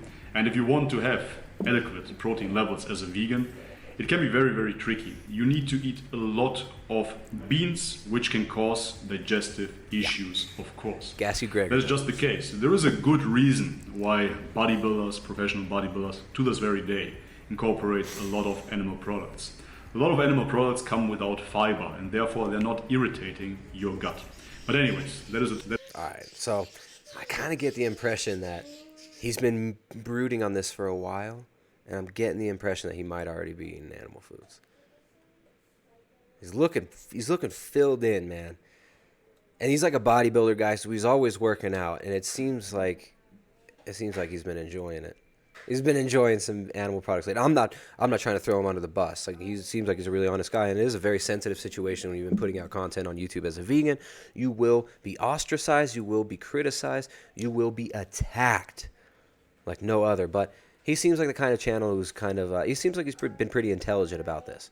You know, he's been openly discussing the carnivore diet with guys like Drew Morg, Andrew Morgan. As a trans vegan, somebody who identifies as a vegan but can't eat a vegan diet because he doesn't want to die or be a soy boy, as a trans vegan, these vegans can't come after me. So I just want to throw this out there, Bobby's perspective, my man. You might want to consider, instead of going like on a carnivore diet, just be trans vegan. You'll get all the benefits of carnivory because you can eat just meat, but then also you get the benefits of the protection of the law and, you know, the YouTube throttling up your views of being vegan. And also you can prosecute people for hate crimes if they criticize you. Topic for later on. As for right now, I was experimenting with a lot of beans, a lot of sprouts, all of those plant protein sources. And I say that I felt better again because overall I got more nutrition in, but simultaneously I felt my digestion decrease. My digestion didn't feel as good as it used to. Year 3, now I'm heavily supplementing. Protein powders, DHA, EPA, vitamin D3, calcium, magnesium, vitamin C, vitamin E. Or you could just eat a bunch of meat. Or you can just eat head to tail. Or you can just eat organs and meat and eggs and fish and animal foods. K2, niacin, zinc, a B complex, a multivitamin, vitamin A, biotin, selenium, vitamin B12 obviously, and creatine. Creatine gave me much more power, but let's be honest here, that is something that is very well established. You could just eat meat and get that creatine from your red meat. Be it with carnivores, omnivores, or vegans, creatine leads to a performance increase. So therefore, with that, I felt better again. But, guys, I really have a high pain threshold. Anybody who knows me knows that that is a fact. Injuries, heavy sparring sessions, heavy gym sessions, no matter what it is, I have a very high pain threshold. So therefore, to really listen to my body and understand what is going on can be hard from times to times for me, because I always want to push my body over its limits. I learned that with bodybuilding. Every time you feel weak, you just have to... So he had a lot of injuries. He talked about he broke his arm, he broke his... the great Gregor. Veganism, on paper, makes... On paper, it makes perfect sense. Perfect sense. No. The philosophy I of veganism... I disagree with that. The philosophy of veganism makes no sense. How does the philosophy of veganism make sense? Right? How does the philosophy of veganism make any sense at all? We need animal foods to live, to be happy, to be healthy. How does it make sense to eat a vegan diet as a philosophy? And a lot of these vegans, they believe that humans are just animals, which I don't believe, right? But these vegans, a lot of them are just materialists. They believe that humans are animals. Why should we not apply veganism to other animals? What makes humans different? Name the trait. What makes humans different?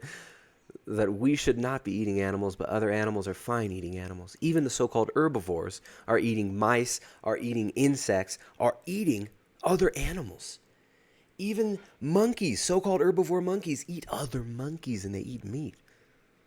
So it doesn't make sense. But I totally understand where Bobby's coming from. It's like if you've been in this ideology for a while, if you've been in this community for a long time, you've been consuming this propaganda for a while, it does make sense. Right? And the cultural, in this age, we've been propagandized into this making sense. Captain Planet, he's the hero, gonna bring population down to 0. You know, it's like we're given this propaganda as we grow up. You're given the Captain Planet cartoons. You're given the humans bad philosophy. You're given the Gaia cries a tear every time a baby's born. The world is overpopulated. We're told all this stuff. So it makes sense. Alistair likes his eyebrows. Yeah, he's got some good facial grooming going on. Actually, when I first saw his video, maybe it was a year or two ago, I think he commented on one of my videos. I don't even remember what it was. But when I watched this video, I went to see if he was banned from my channel for some reason. I don't think he did anything like overtly deserving to get banned. It's just sometimes, you know, vegan channels will come on, they'll make some comment like, I don't know, maybe he made some comment like, hey bro, like, that's cool, but you should go plant-based or vegan. And maybe I just banned him because I don't like vegans spamming the channel. But I did unban Bobby. So Bobby's here. Dude, ZNA Productions, don't you be spamming other people's channel in my chat. Don't you spam these other little dweebs channels in my chat, you guys. I don't care what other people are doing. Don't spam their shit in my chat. All right, Bobby. Makes perfect sense. But over the last 2 years, my health has been declining. If I'm totally honest to you and to myself, I will have to admit that my health is not like it used to be. Over the last year especially, it has been terrible. Initially, I was blaming the Thai water conditions around here. For you that haven't been following me, And this was 4 years vegan. It usually seems to be around 2 to 4 years is like the max that people go without experiencing massive degeneration or disappearing from YouTube. you're new to this channel, I'm living in Thailand. And therefore I said it must be the Bangkok water that leads to my digestive issues. So therefore I went to all the doctors around here. I did the SIBO test. I don't have it. I did an IBS test. I got treated for IBS. Stool samples, breath tests, blood tests, and whatnot. The blood test showed a little bit compromised thyroid function. Vitamin D levels were slightly deficient, and the same goes for iron. But overall, it was okay. We have to be honest here. Blood tests only go so far. Blood tests can show that. There you go. He's really open-minded. He knows something's off, right? And he knows how the vegan backlash is going to be. Oh, well, you didn't get the test. You didn't do this. You didn't do that. Send Goji Man your poo-poo and your pee-pee. Send Goji Man poop and pee. He'll fix you. Get the organic acids test from Great Plains. And Goji Man will tell you how to eat soy again and thrive like the great Goji. I mean, come on. CNN. No, dude, no worries. No offense. Just people have their fans spam my videos all the time. And I'm sick of a lot of these other channels, dude. I can't even watch a lot of this other shit. Right? I mean, calling anorexic vegans fat. Get the fuck out of here. You know who you are. Get your shit together. Freaking dweebs. All right. Everything is alright, and a couple of days later you have a deficiency because your levels dropped. That can truly happen. So therefore we have to be really, really cautious with blood tests. It is not an explanation for everything. So therefore I did all the testing. I did the SIBO test, blood test, stool sample and whatnot. I did it all. And I was blaming it on the Thai hygiene. I said that must be it. It must be the water in Thailand. It must be the water in Bangkok specifically. So therefore I moved to Koh Phangan, an island here in Thailand. And initially, I felt better. And I said, wow, I fixed my digestion, that's great. But I reflected upon it and I realized when I was in Koh Phangan, I was essentially intermittent fasting. I wasn't working out, I got another injury. And therefore, I was eating maybe 1 to 2 meals per day. And with that, I felt better. After a while, I started eating more again, around about 3 to 4 meals, and my symptoms came back. Unfortunately, I really tried it all. I experimented with tofu, gives me explosive diarrhea. Tried the beans, gives me bloating. Tried more vegetables, horrible. I find myself right now not digesting any plant foods at all anymore. And this is what often happens. A couple of minutes later, happens on these people on these vegan diets. Is like they get to the point where they're not able to digest any plants at all. And this is where it becomes a little bit interesting. Does it matter that the plant is it because the plants are bad, or is it because our guts are so messed up? Now this is really interesting, right? So we've got look at all this, too many comments in the chat. I don't even know what you guys are talking about. All right, guys, get along there. Don't beat each other up in the chat. Is it because the plants are bad, or is it because our guts are so messed up? Now, Goji Man, the great Goji Man the great, Goji Man the brave, Goji Man the wise, His Holiness, the Dalai Gregor, and these other people would say that it's just because our guts are messed up and you're not able to digest the plants right now. But if you fix your guts, you'll be able to digest the plants soon. Other people like, I don't know, like Georgia Eade or Sally K. Norden would say that the anti-nutrient content of these plants, and there have been people putting out content about this for years. Shout out to Sally K. Norden, Dr. Georgia Eade, who've been talking about the anti-nutrient content of plants, and especially things like lectins.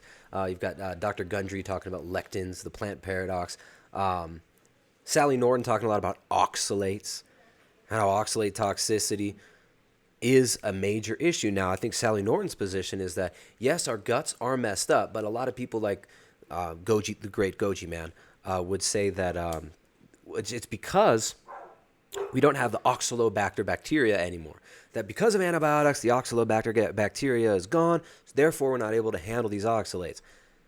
I don't know if that's necessarily true. I think I would lie more on the side of Sally Norton in that these anti-nutrients in plants are not meant to be eaten by humans, except perhaps in extreme emergencies. These are starvation foods that you don't eat unless you have to. Right? If you keep...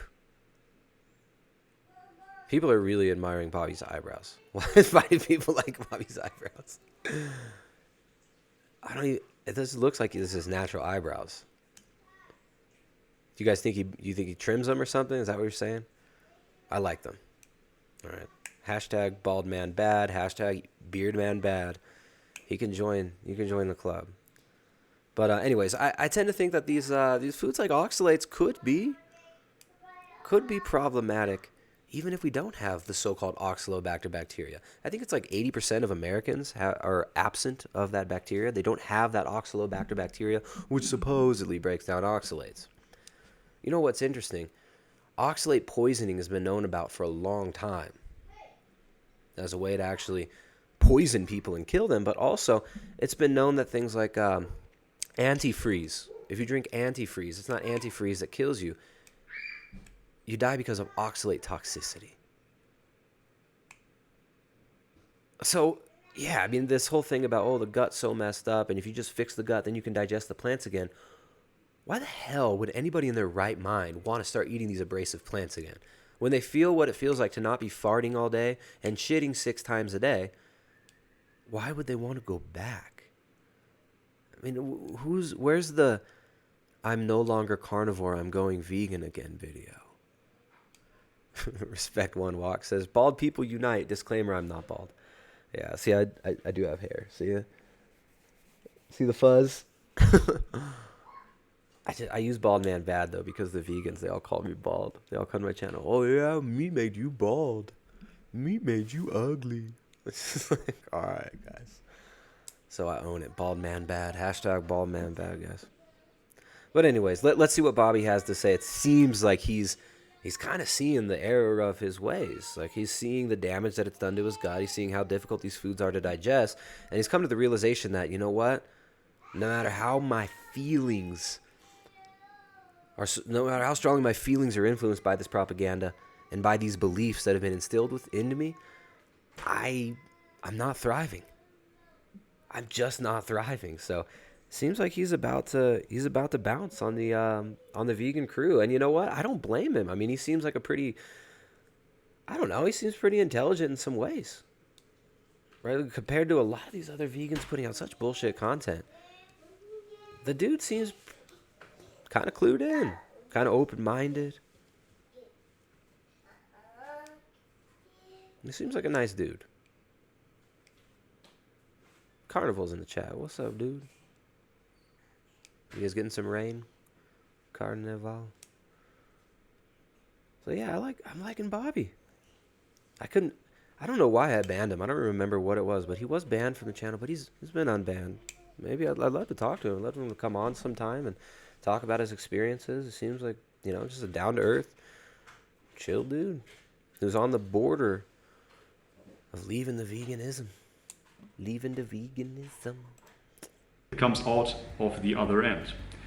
That is the truth, guys. And I wish it would be different. I wish I would have more positive news for you. But that is the truth. And I always shout my truth on this channel. So therefore, what should I say? It is the current status. I tried everything. Digestive enzymes, probiotics, fasting, whole food plant-based, raw vegan, fruitarian, protocols, and whatnot. Since I'm vegan... I'm not trying to insult Bobby, but dude, come on. The fruitarian, anybody like in a fruitarian phase, you could see it in people's eyes. It's like the fruitarian brings a certain... digestive enzymes. Fruitarianism brings a certain... probiotics. Derangement fasting, mentally. Whole food... Where'd that go? Sorry, I lost the... There it is. food plant-based, raw vegan, fruitarian, protocol. He's got that fruitarian glow right there. Man, And poor whatnot. guy.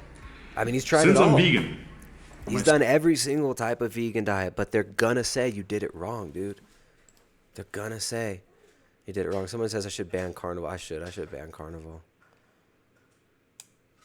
He's the only one with a wrench. Look, he thinks he's better than all you guys. You think you're better than us, carnivore? I don't even have a wrench up next to my name. It's just highlighted yellow. Shout out to Carnival. You guys go subscribe to Carnival's channel. He does a good job. He actually pointed out, I didn't know that Bobby made this video. Carnival published a video, which pointed me to this video. Shout out to Carnival. strength declined, my overall fitness declined, my overall vitality declined, and unfortunately, my digestion declined as well. If somebody wants to say, yeah, Bobby, I'm sure you had some underlying gut issues, then you went into veganism and it became worse. Somebody meaning Goji Man. Not true, not true at all.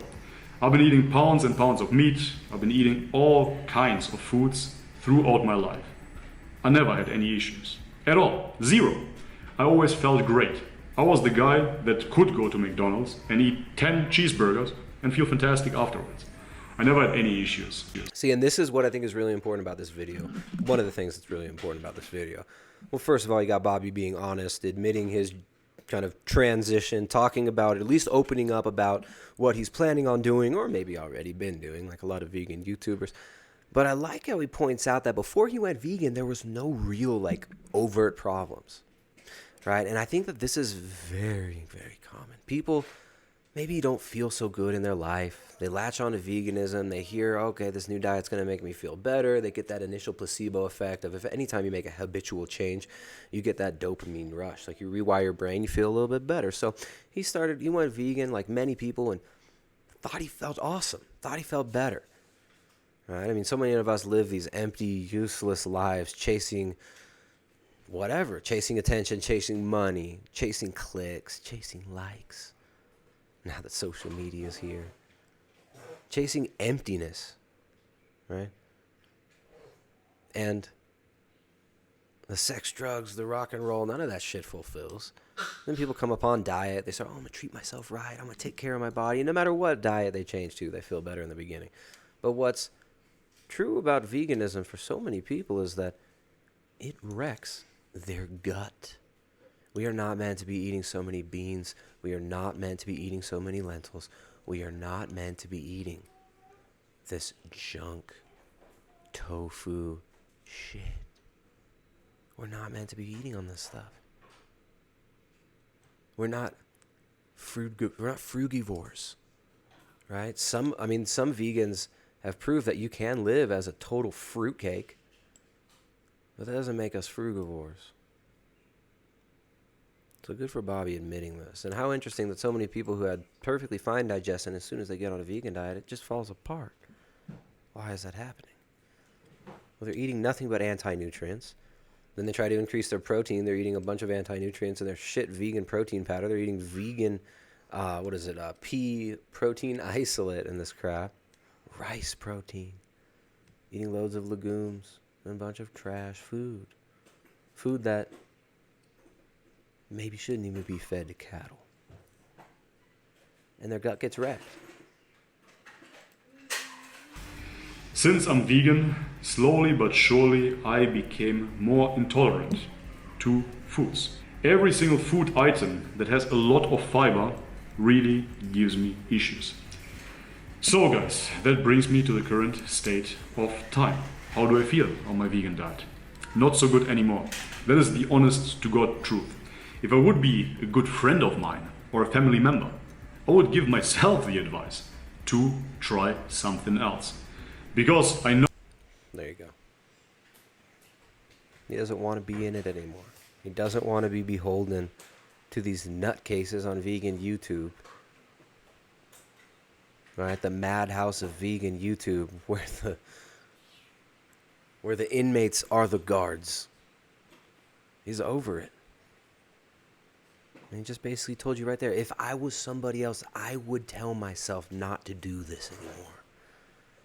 So, I mean, we're probably going to see Bobby going towards a more animal food diet. You're probably going to see him eating liver, eating meat. He seems like the kind of guy who would probably go towards, like, raw meat and stuff like that. And he's very in tune with his body. He's very dialed into his physiology. And he's going to feel a difference immediately. You know, I mean, let's hear him out. But I think he's, it seems like he's made the decision. Hey, Ryder, can you... know that there are always vegans that will say, yeah, you didn't do it right. But guys, I've been working with hundreds and hundreds of clients. And overall, I improved their health and their fitness levels tremendously. Every single time. Everybody says, I wasn't eating enough protein. Wow, that was deficient. I adjust all the micronutrients. I adjust all the macronutrients. Everything is custom fit. But still, I have to admit, as for right now, it doesn't work anymore. Alright, so if you made it this far, now it's gonna get a little woo, a little spiritual here. Guys, if you've been following this channel, you know I'm really into psychedelic medicines, magic mushrooms, ayahuasca, shaman. This is what happens too, is people get so blocked up. So we get so disconnected from ourselves. People have to literally take mushrooms to admit to themselves what's right in front of their face. All right, then of course, you know, it comes with the dangers of opening yourself up to those other realms that we talked about sometimes on this channel before. But so he says he ate mushrooms, and he got the message that he's got to eat eggs. He's got to eat the eggs, which, man, you already knew that. You already knew you got to get back on the animal products. So good for him. Good for him. So on and so forth.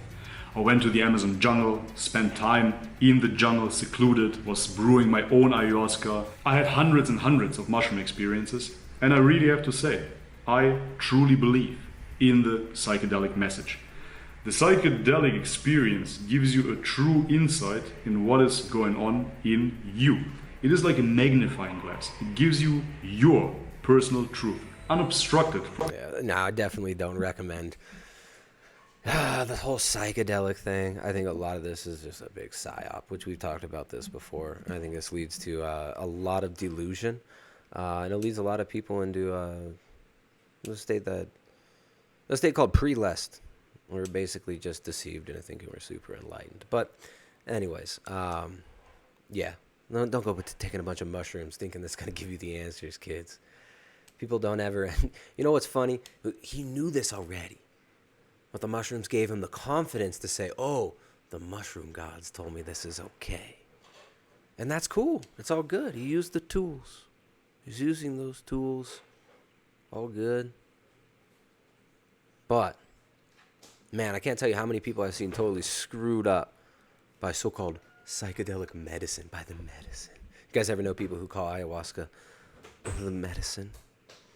We're going to be drinking the medicine this weekend with our shaman, Don Jonathan. Right? Now we'll do a stream about shamanism and all this stuff that goes on down here in South America and the things that I've seen over the years here. But anyways, yeah, so the mushrooms gave him the message. Stop being vegan, dude. You already know this. Psychedelic experience knows when you start fighting those messages, you get a bad trip, quote unquote. I was suffering for 2 or 3 hours during that mushroom experience, which felt like an eternity basically. I was fighting the message of the egg. And I know that sounds completely fucking crazy. If you haven't been into psychedelics, you can't understand. But for me, the message was crystal clear. The mushroom was signalizing for me to eat animal products. And as for right now, to this very day, I'm still fighting that message. I do not want to accept it as truth. But all my symptoms point me towards that direction. I'm not saying I'm gonna ditch veganism. I'm not saying that I don't want to be vegan. Quite the opposite. Out of my own ideology, I always wanted to be vegan. I was born vegan. I talked about this in previous videos. All right, so there you go. Bobby opening it up, kind of thinking about leaving the institution. About to go off the reservation. All right, Bobby. So yeah, dude, hit me up, Bobby. I commented on your video. I don't know, maybe you'll see this later. I don't have room in the title to put Bobby's name, but I'm glad you're out there talking about this. Let's see. There you go. Yeah. So there we go. Look, Carnival commented too.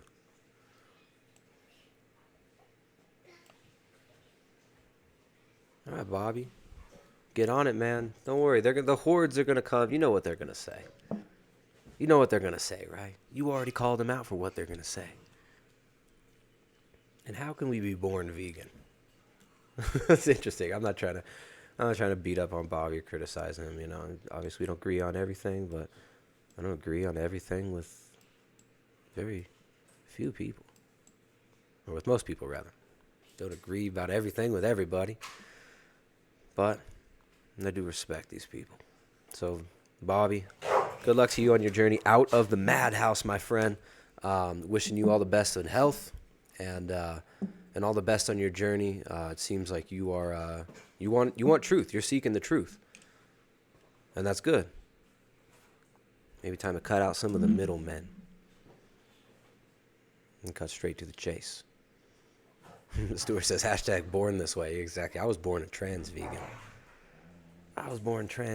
Guys. Let's see. We had a few other.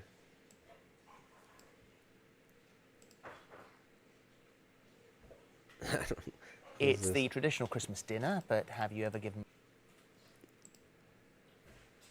Doctor warns vegan food may lead to mental retardation. It's kind of a strong headline. I don't know. This is some like European nationalist website I've never seen. Thought that was a funny headline. There's another interesting one. My beef with vegans says more about me than it does about them. By David Mitchell. Check out that soy face on David Mitchell. When he does selfies, he does them like this. Soy face. Ah. David Mitchell. Veganism suddenly seems to be everywhere. Here's why I'm finding it so vexing. And then in the end of this article, he basically says the problem is me. Where'd it go? Ethics, practically speaking, are relative.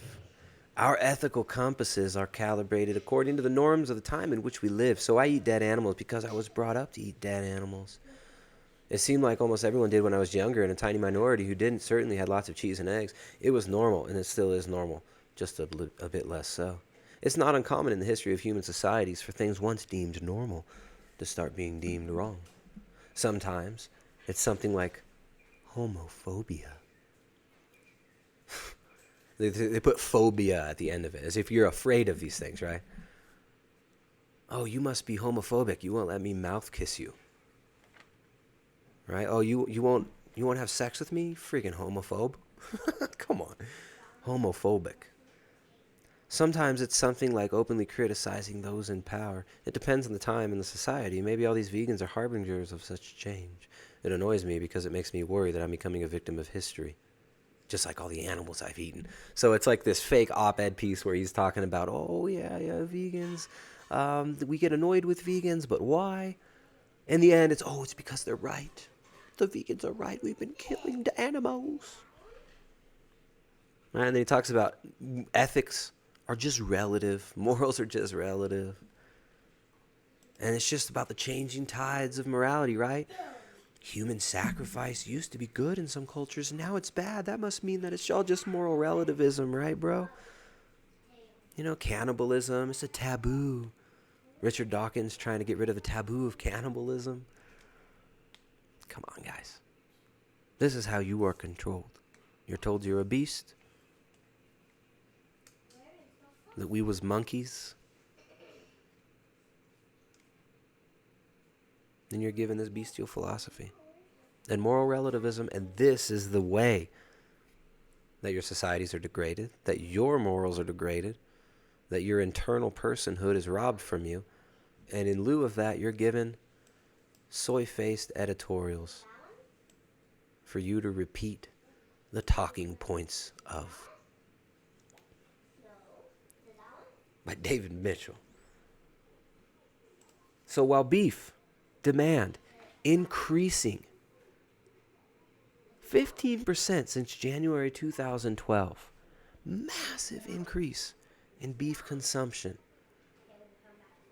over the last several years, despite all the propaganda telling you that meat is bad, despite all the propaganda telling you to eat plant foods, that people are bad. Despite all this propaganda, meat is in more high demand than it ever has been. Yet, The Economist says 2019 will be the year of the vegan.